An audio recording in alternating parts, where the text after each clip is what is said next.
So MRI, you can imagine, it likes fluid, it likes fat, it likes blood, it likes bone. I would think that anybody over the age of 40 who wants to start getting into this tracking things, it's a 3-second low radiation test. Let's talk about smart longevity strategies.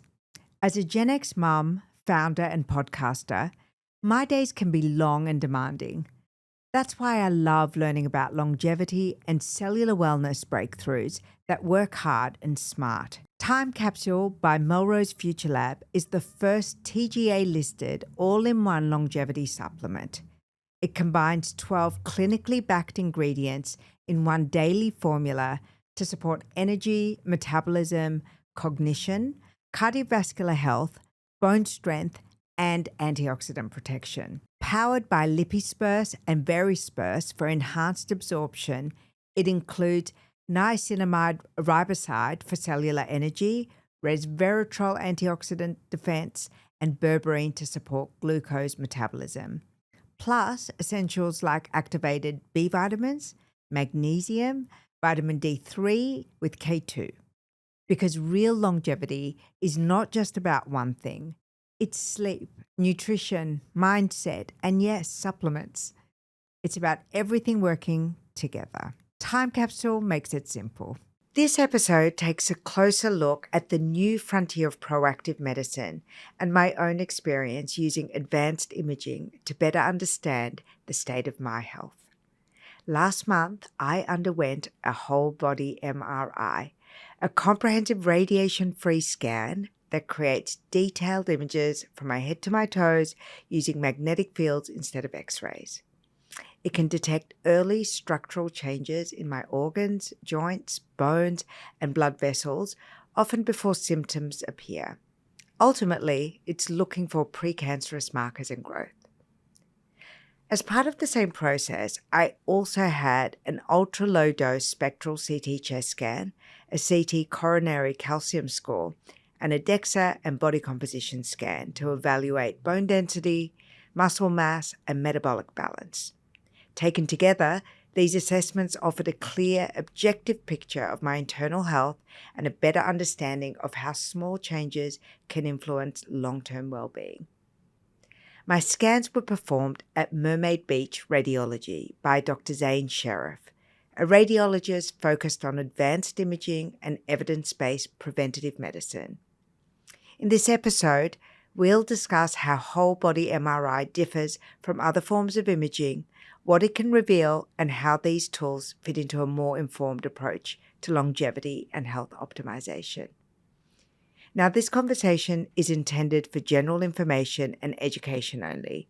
It does not replace medical advice, diagnosis, or treatment, and it should not be interpreted as an endorsement of any specific procedure, product, or therapy. Please always seek the guidance of a qualified healthcare professional for advice tailored to your individual circumstances. Dr. Zane Sherif, I am delighted to have you on the show. I think I'm about 3 weeks past my whole body MRI with you at Mermaid Beach Radiology, and I can report that it was really a medical highlight for me. I've told so many people about it. I had more DMs about those posts than anything I've ever had. Some saying, how do I sign up? Some saying, oh my God, do you really want to know everything? And some people just not even aware that such a technology was available. Yeah. Thank you for having me, Bahar. Great to see you again. Yeah, look, it's a magical time that we're in at the moment with medicine. I mean, the scan that you had, its origins was a proper oncology scan. So with that oncology scan, people with cancer, a lot of young people with cancer, that we tried to spare them 3 monthly PET scans, which had a high radiation dose. So there was again, in medicine, it's always good to have multiple ways to skin a cat. So rather than always putting somebody into a PET scanner, huge radiation dose every 3 months, there was other ways to track the tumor or a response to treatment. And then over time, this scan was so good, and with the contrast that we can justify clinically giving to a patient, and contrast is like the oxygen. It's, is something alive and is it picking up the dye? So that's one way to look at cancer. And then the other thing was called diffusion, and that's the key point here with that scan that you had. is that diffusion is a second way to look at cancer.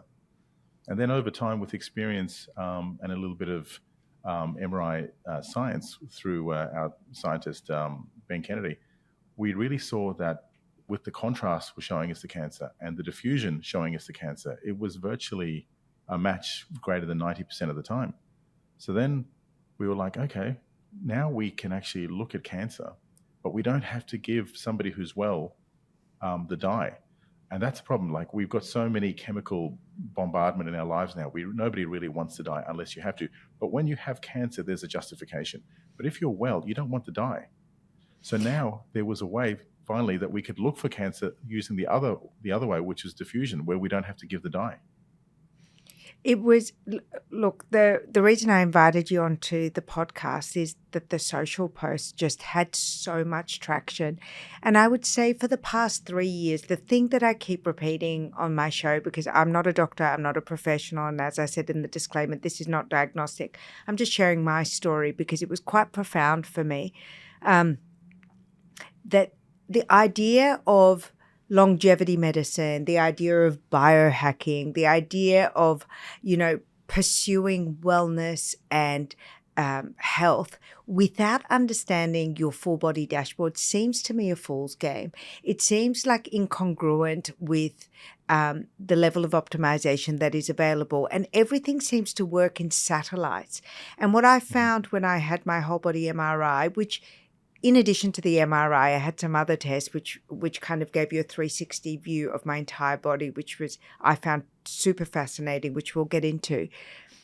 I found that for the first time in my life, I had taken full control over, the view of my body. And when I say to you the effect that it had on me was profound, I actually left that session just in wonder of who I am as a living organism. And I've really, really been committed to treating my body better ever since seeing it work in action. And it was really, like, I can't tell you, I don't know how to explain it, but other than that, it was a profound shift in my commitment to, I had all good news, but it still made me really in wonder of the fact that, I'd lived 51 years and, done terrible things to my body like every human does. And yet it still was there for me. So I loved it. I just can't tell you how much I loved it. No, that's great. That's great feedback. But it's funny you say that. A lot of people say the same thing. I think a lot of people it's like going to medical confession. People think that they're dying. They're like, what's the point in being healthy? I'm probably riddled with cancer and cholesterol and plaques in my arteries and so on. So when they come in and they get this scan and they realize that things aren't as bad as it is, it really does change the way they think. They go, okay, I've got something to protect here now. So it changed. Yes. So what you've said is, I hear it every day. They go, right, it's not my as bad body is a as I temple. thought. Now that and then means they really something. take control. Yes. Correct. Yeah. Definitely. So imagine trying to lose weight and you could never step on the scale.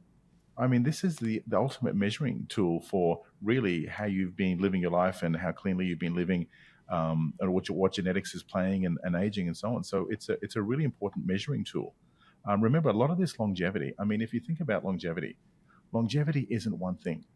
At the moment, longevity seems to be a bit concentrated on the supplement side. And I'm not going to say, positive or negative things about that. It's not my space, but it seems to be heavily in the supplement side. Then you've got the fitness side. Then you've got some other biometrics that you're getting through liquid biopsies and blood tests. And this is just one of the other piece of that puzzle, putting it all together. Because there's very few diseases where you can get a full diagnosis from a blood test. If you've got a lymphoma, leukemia, and that kind of thing, you can, or an anemia and a few other tests, you can get nearly a full diagnosis from a blood test, but there are very, very few diagnoses that can be made fully and completely with a blood test, which means, in fact, the WHO did a survey back in 2019, and they looked at the diagnostic pie, and they said, right, in that diagnostic pie, how much of that was medical imaging? It was 80%, and that wasn't in 2019. We are so much more advanced now. I would actually say the diagnostic pie is nearly 90% in imaging, and 10% is almost everything else. So it's a huge piece of the equation. It's funny that you should bring that up because I was going to ask you this. Typically, we don't think about MRI or imaging outside of diagnostics for medical concerns. So you might break an arm and you get an X-ray as the most basic. You might have a mammogram. You have ultrasound when you're pregnant.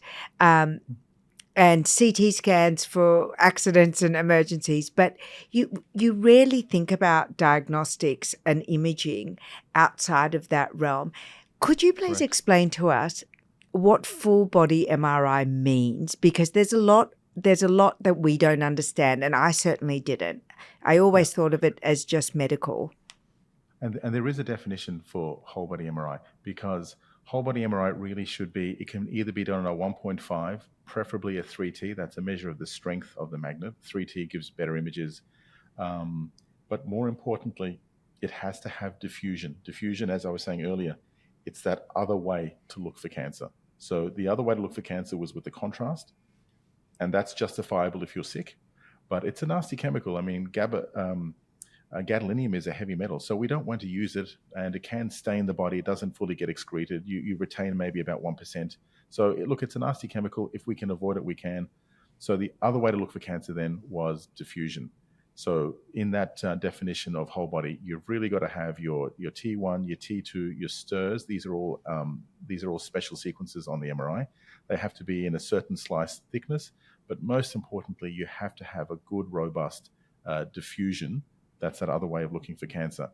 And the thing is, that diffusion takes the longest time on the scanner. And guess what? Other places that weren't born out of oncology, this product for us was born through oncology, where they are trying to sacrifice on time. They'll sacrifice the part that's the most important, which is the diffusion. So you always want to ask That's interesting your you provider. should say that because when I booked in, not you personally, but I was told to allow time, and I actually thought it was because I was going to get injected with dye. But what I didn't realize is that I was going to spend more time in the MRI scanner, which, by the way, and surprising to me and surprising to all, was extremely comfortable. And I don't know whether I'm a weirdo and I kind of love doing, citizen science stuff, but I was quite comfortable in my little cocoon. The bed was very comfortable. The mattress was comfortable. I was watching the House of Guinness on Netflix. I had a little nap. No, it's great. And the whole thing just seemed to go quite smoothly. I checked in. I had my own room. The only bad thing about the MRI, and I will say to you, is the bowel prep. I mean, that's always awful. It is. And look, as much bowel prep as you do, and as clean as I get the colon, there is no substitute for a colonoscopy, because until a bowel tumor distorts the bowel in some way, either shrinks it down, causing a bowel obstruction, or expands it, it's very hard to see on the MRI. I can probably see stage 3 or stage 4 bowel cancer, but that's no good. The whole business of this is stage 1, stage 2, because all the literature shows that early detection of malignancy, stage 1 and stage 2, is your best chance of cure. Stage 3, stage 4, I'm really not evaluating. You need a colonoscopy. That's why we always say, as much bowel prep as I give you, there is still no substitute. I will still see a tumor to a certain degree, but it's not as early as I'd like it. And therefore, I will always say, put this together with a colonoscopy. For the solid tumors, I mean, the MRI is pretty much gold standard. And then we did a CT scan for my heart and my lungs as well. Yeah. So MRI, you can imagine, likes fluid, it likes fat, it likes blood, it likes bone. What it doesn't like is air. So that air interface, we have worked out that how to basically fill in that piece of the missing pie. And it's not great with air. So what we do is we do a super low dose CT chest. We don't do a chest X-ray. We do a CT. But we've worked out how, over the several years that we've been doing this, to get that CT and the information it provides at the same radiation dose as an X-ray. So when you say whole body MRI, I mean, I was having a whole body everything. I really felt like I was going in for like the most executive of executive checkups. It was extraordinary. So the other thing that you did in addition to checking my chest is that you checked for heart calcium. Is that right? Correct. Yeah. So in the same scan, so we're looking for the small nodules that the MRI may not be able to pick. MRI will pick probably at around 5 to 10 millimeters, but the CT can pick down to 2 millimeters. And not that that's an issue, but it puts it on the radar. And it's such a small radiation dose that we're not overly worried about. It's the same radiation dose as an X-ray. And then the other thing, at that same scan, we can actually see if there's any calcium buildup, which tells us maybe there's some plaque there, which could cause some narrowing. And usually we like to see that at a 0. When it's above 0, then your body isn't processing cholesterol. It seems to be layering it down into the wall of the artery. And then that might trigger another test where we put you on a treadmill and we see if there's any issues, or even if it's a very high calcium burden, then we might just go, okay, look, you need to see a cardiologist, and then we run the dye through that artery and we see if there's any narrowing there. But it's definitely, it's a dumb test, that one, but it gives good information, and it really tells us whether the pipes are clear or not to a degree, or whether there could be something on the radar and we need to go to the next test. Now, what a lot of people who are listening may not know is that heart disease and calcification and calcium in the heart actually affects more women. And we really need to be aware of our heart health. It's something that you often, we talk about a lot about hormone health. We talk a lot about mental health, so many other versions of it, but often heart disease is something that's ignored. And for me, I had heard about this test a lot, and I'd heard about it in international podcasts, and I've been to symposiums and conferences, and that particular test was one of the most comforting elements of the process for me, because I do have a history of heart issues in my family on dad's side, and to have that calcium score was really comforting. Yeah, look, it's as far as tests go, it's a pretty dumb test. Well, it's not very sophisticated. It's got lots of flaws, but there is no perfect test in medicine. And even though it's a flawed test, it's a bloody good test. It's low radiation dose, it's fast, and it's cheap. But the information it gives us is vital, because it really tells us whether, again, it's only useful if it tells you that the calcium score is 0. And even at a calcium score of 0, you can be one of those really unlucky people where you can still have a plaque that hasn't calcified. So it's not a complete 100% you're in the clear, but it's pretty good. You're in the high 90s. You could be one of those really genetically unlucky people that don't calcify their plaques.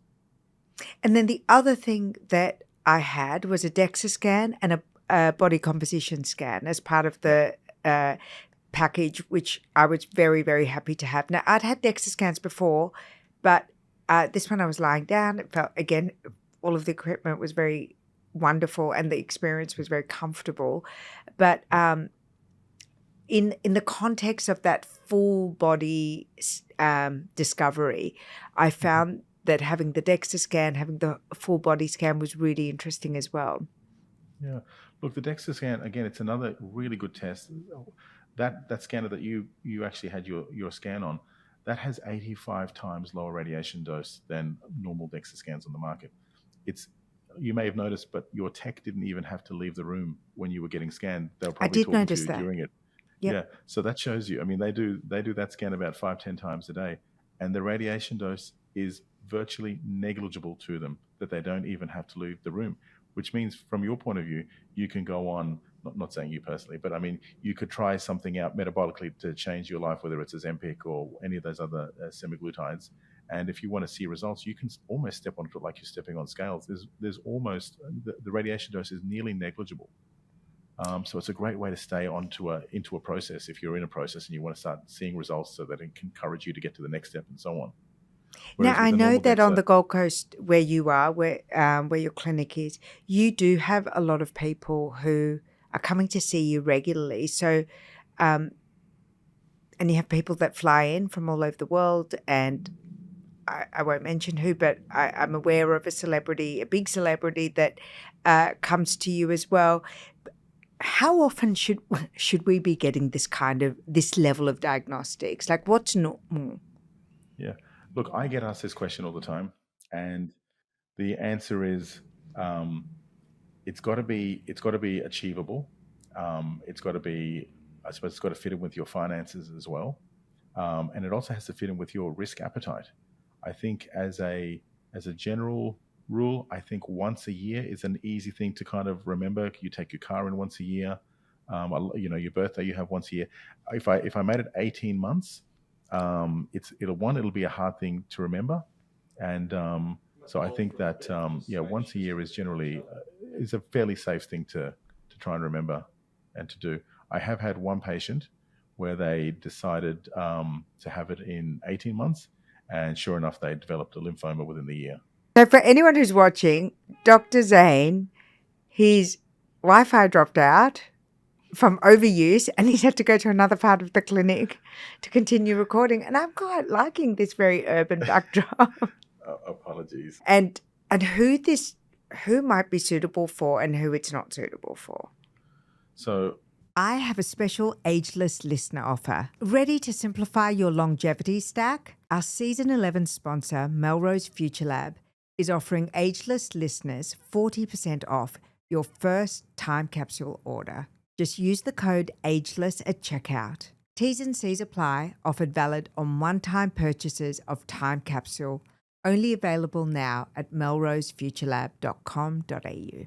I would think that anybody over the age of 40 who wants to start getting into this tracking things, but maybe even younger, if you've got again, I don't know anybody's genetic history. If you have a terrible family history of everyone in your family, all the males in your family having heart attacks at 35, then you need to start your program earlier.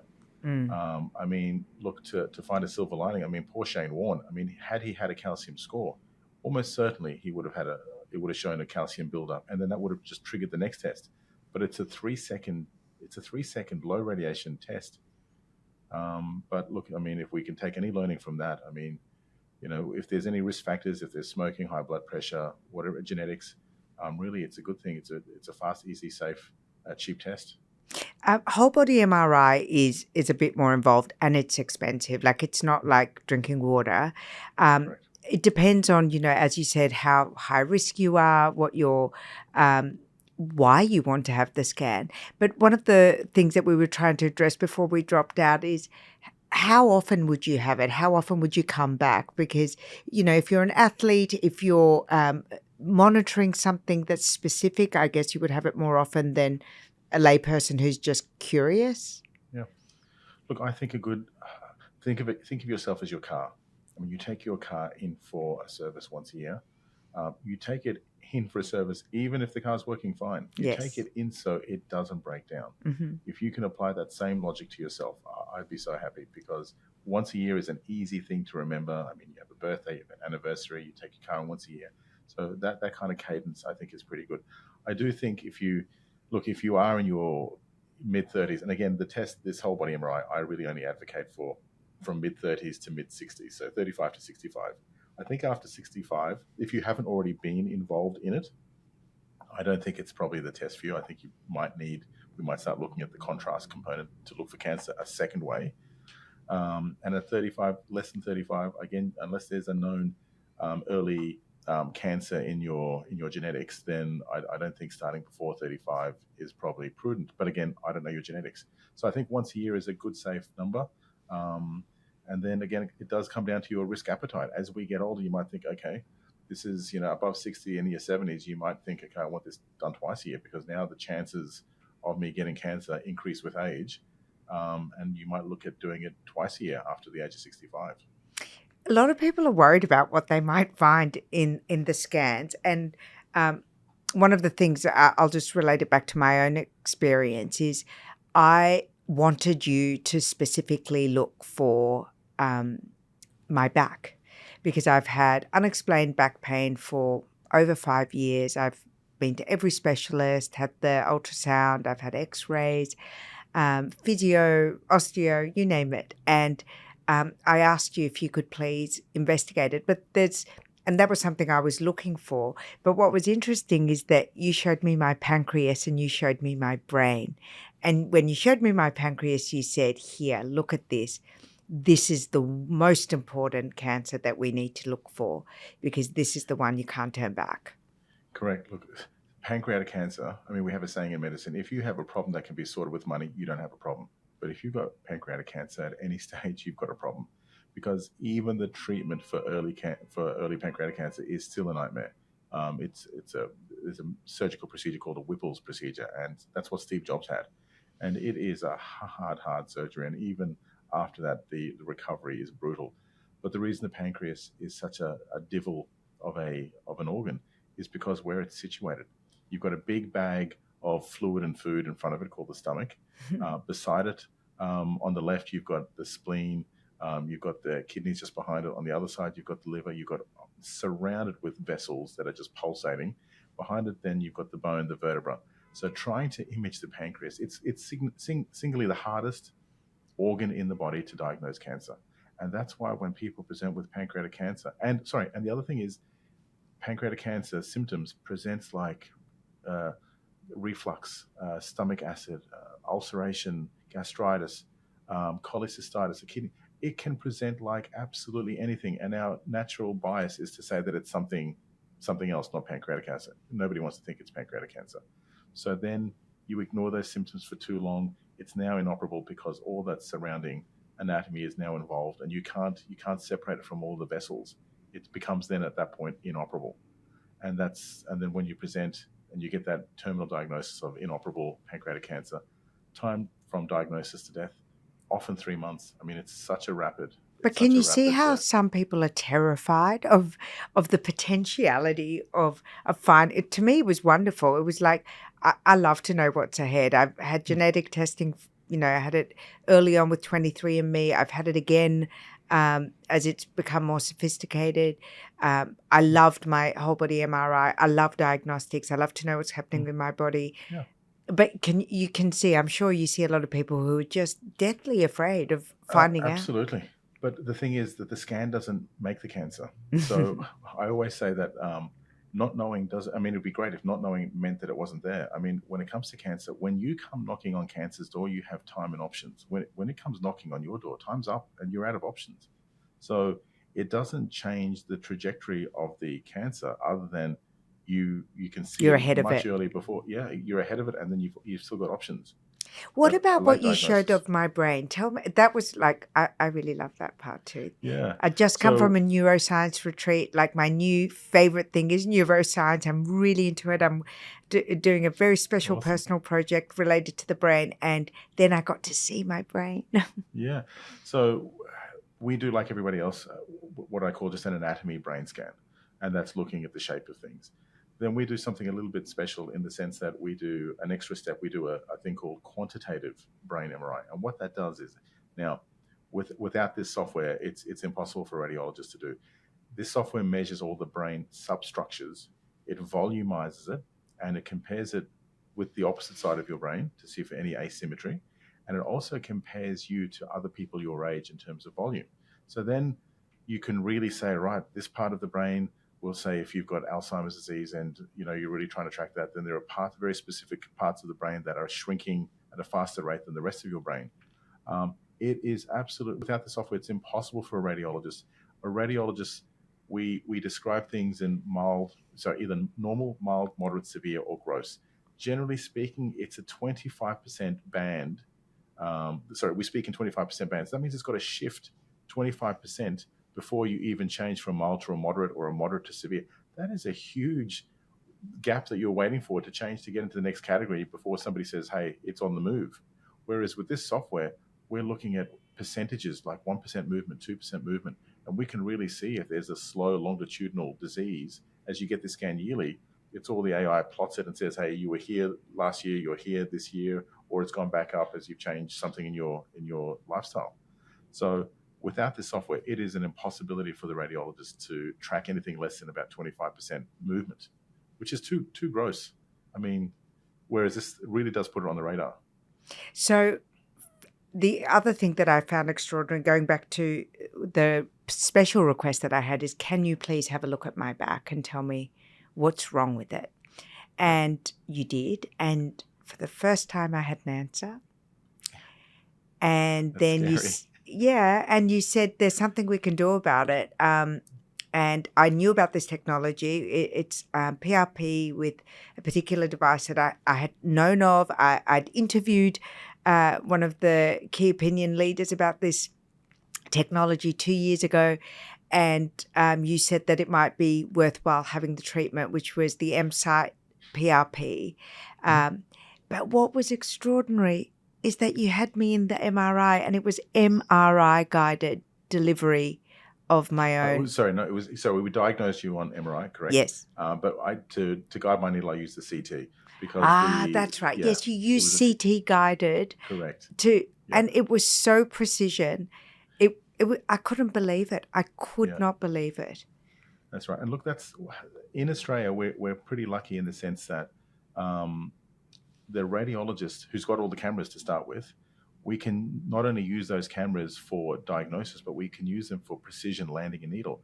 Whereas a lot of the needle placement work in Europe and in America, it happens by anesthesiologists or pain physicians who don't have a diagnostic arm to their business. So therefore, they never own a CT because it's too expensive.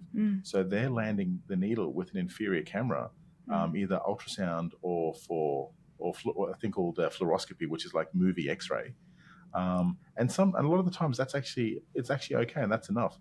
But anything around the spine, you really do want to use the CT because there are just so many vessels and nerves that you can potentially prang, or even the sac of the spine, where on CT I know exactly where the tip of that needle is, and I can land it exactly where I need to, and then deliver the payload.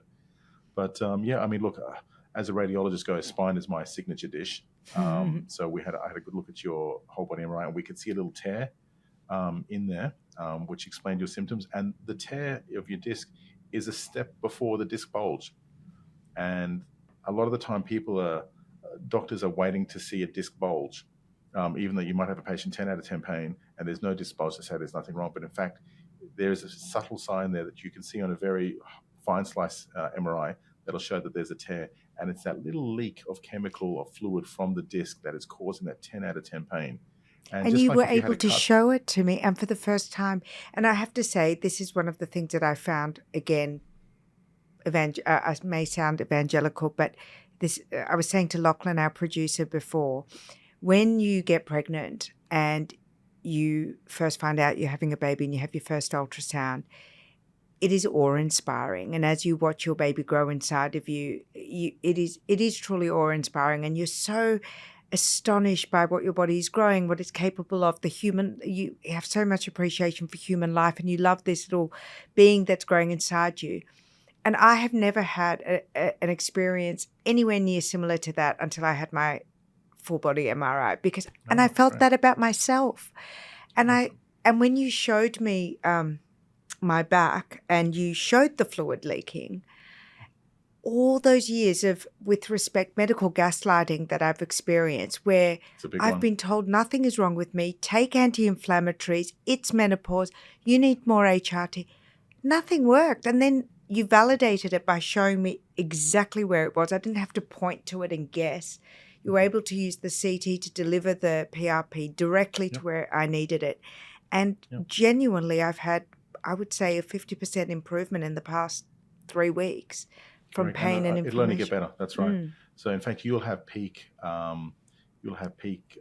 improvement by around the 3-month mark. So it's a healing process. So the only way you can to accelerate that, obviously eat well, sunshine, make sure you don't smoke or vape.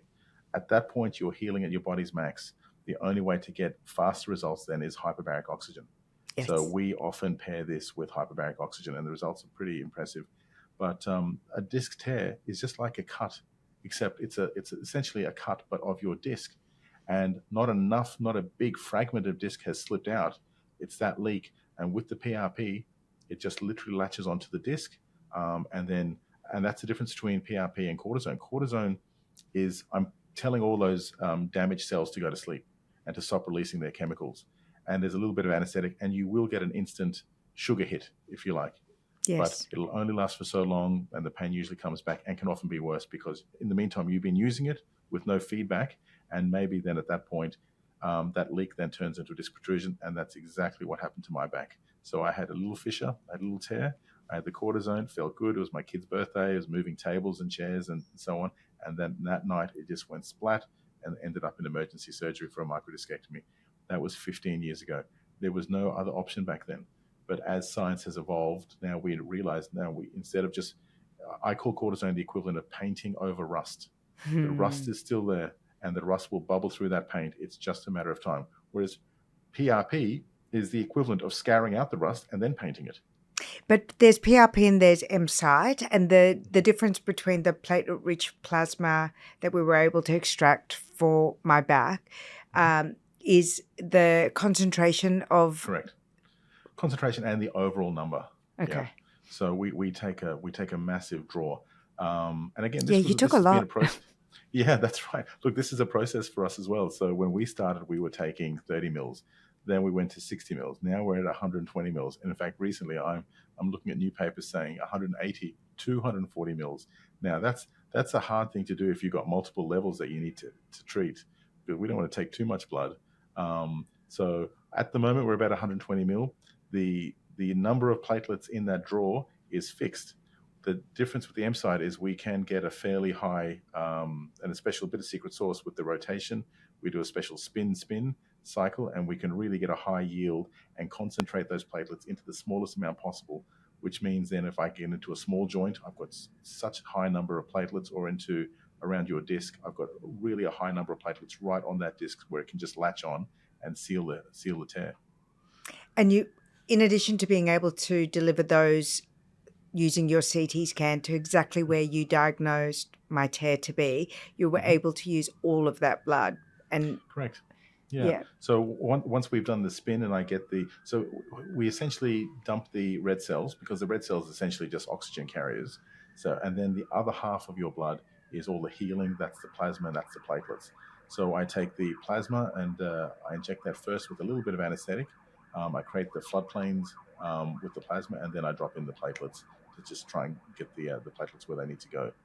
But it's a fairly high volume injection. Some people get a bit of pressure. It was crampy. It felt crampy. Yes. It wasn't it wasn't delightful, but it wasn't hideous either. And after all the years of back pain that I had, I was really open to it. And because you'd shown it to me, as I said, the years of medical gaslighting had suddenly. I felt so seen, and I could see myself. It was great. Yeah, it's good to get that validation. It is very important, and I want to wrap this conversation up by asking you, regenerative medicine is the hot topic of longevity medicine. I've just come back from Korea, where I attended an incredible symposium, and then I attended Korea Derma. So Reduran was the first symposium with Global Pharma Group, and they're working on regenerative medicine using salmon DNA. And then when I was at Korea Derma, the hot topic was human stem cells derived from cadavers. So that's where regenerative medicine is going. What is the future of diagnostics? So there is no question, cellular therapies, orthobiologics, or whatever you want to call them, I think that's going to be really the big wave. I mean, it's been a slow burn. It's been really a hammer looking for now for really decades, but now we're trying to, I suppose it's like AI. We've applied AI to everything, and now everybody's saying, I don't want that AI slop. So again, it's kind of going through that peak, and then it's going through that trough, and then we'll find out where we can apply it. But I think cellular therapies have found that. I'll just give you the example of Alzheimer's disease. Alzheimer's disease is a complex interplay of genetics, gut biome disruption, whether it's microplastics, other pollutions, hypervaccination, some other virus they're implicating, Epstein-Barr virus, and on top of all of that, natural aging, and that is all working over decades. How did we ever think that one magical chemical was going to come in, that you were going to take in a tablet and it was going to reverse all of that? I mean, it's a false idol. There's just no way one magical chemical can wind that back. So now we're looking at cellular therapies, because Alzheimer's disease in particular, you have lost trillions of functioning brain cells. So it only makes sense that you need to get that transplanted to repair that brain to get it back to where it is. There is no one cell that'll do that. It'll probably end up being a multi-pronged approach, but definitely I see cellular therapies as a big part of that, and in particular intrathecal therapies. And there are several studies now going on. If you go to clinicaltrials.gov, you'll see that there's hundreds of trials going and looking at cellular therapies in this space, and Parkinson's and motor neuron disease and so on. It's exciting. It's a very exciting space. And I'm Thank you so much for making time to come on the show.